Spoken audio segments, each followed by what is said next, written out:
Welcome to episode 2 of my BreyerFest Survival Guide series. Episode 1 was about BreyerFest history, and you can watch it by clicking the card in the corner or the link to it, which is down in the video description. This episode is about BreyerFest hotels. There are 3 main BreyerFest hotels.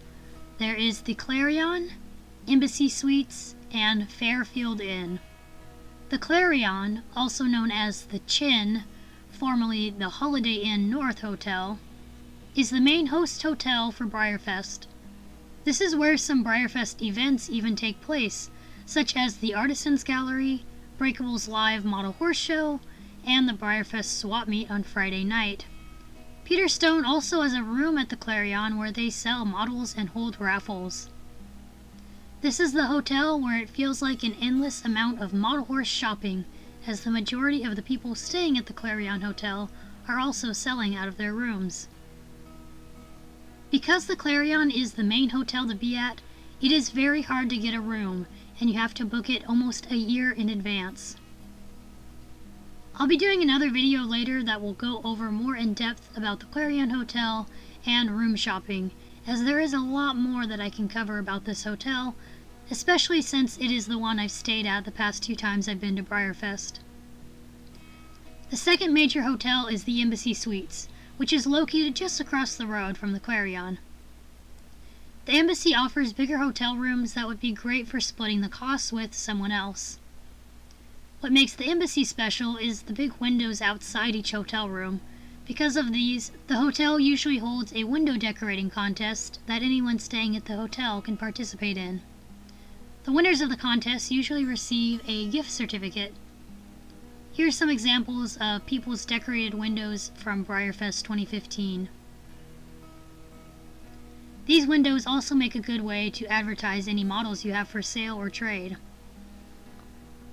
The third major hotel is the Fairfield Inn and Suites. If you love Peter Stone's, then this is probably the hotel for you, because it is the hotel that Peter Stone hosts their special Equalocity event, which has model horse sales, auctions, an ice cream social, and even their own live model horse shows called Stone Age, and a new youth novice show. I unfortunately have yet to attend any of the Peter Stone events at the Fairfield Inn, so I can't give much more information than what the Peter Stone website says and what I've heard from others. But I am going to try and make an effort to go over there this upcoming BreyerFest. Now those are the 3 main hotels, but don't worry if none of these are in your price range, or they run out of rooms, or they just don't really seem like for you. There are many other hotels in the area that you can choose from. This includes the La Quinta. This is actually the hotel I stayed at for BreyerFest 2011. This is a more affordable hotel, and it is close by to the Clarion.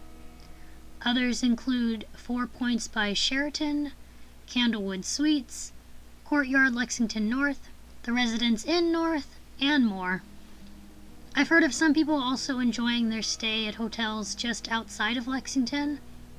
While not a hotel, there is additionally the option of staying at the Kentucky Horse Park Campground. Now I thought it would probably also be helpful to show you where these main hotels are in relation to each other and in relation to the Kentucky Horse Park. So I'm going to go into Google Maps here. And first, here is the Clarion Hotel. This is where the BreyerFest swap meet, room shopping, and the Artisans Gallery take place. Now, just across the road here is the Embassy Suites. Going back to the Clarion, and now if you just go up the road from the Clarion, this is where you will find several other hotels, including the La Quinta Inn, and here is the Fairfield Inn. There are also a couple food places in this area. Right across from the Fairfield Inn is a Cracker Barrel. Now, where is the Kentucky Horse Park in relation to these hotels? Well, it is actually just north of this area that contains all these hotels. To get to the Kentucky Horse Park from the hotels, you can either take the freeway or just go up Newtown Pike Road to get there. Now some tips regarding planning on where you will be staying at. A really important tip is that there are several hotels that will give you a discount on your reservation when you use the keyword BreyerFest when booking. The next tip is kind of obvious, and that is just to do your research on what hotel will best fit your priorities, needs, preferences, and budget. Another important tip is to book your hotel as early as you can. Rooms do fill up fairly quickly in the most popular BreyerFest hotels, and you may have to book them a few months in advance. And my final tip is to consider the option of sharing a room with someone. If one of your main concerns is cutting costs at BreyerFest, then see if there is another hobby friend of yours that would be interested in sharing a room with you to cut down the cost. Another point I would like to mention, this isn't really a tip, but this is just something I feel like we'll get asked about, so I want to mention it.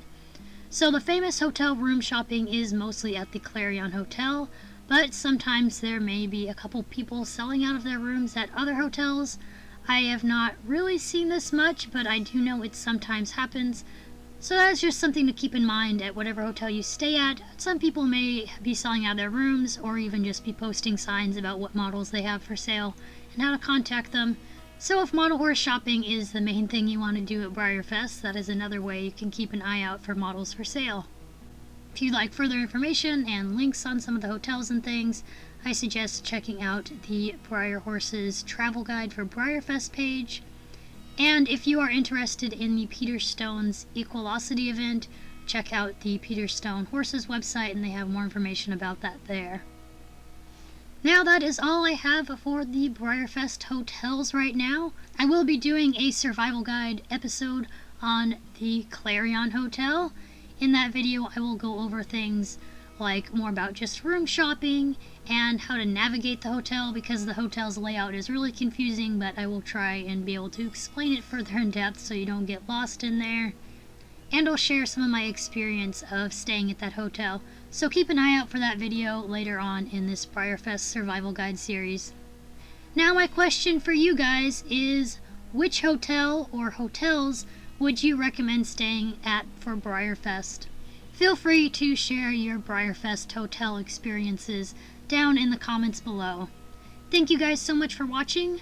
I hope this has been helpful for you guys. And keep your eye out for the next episode in my BreyerFest Survival Guide series.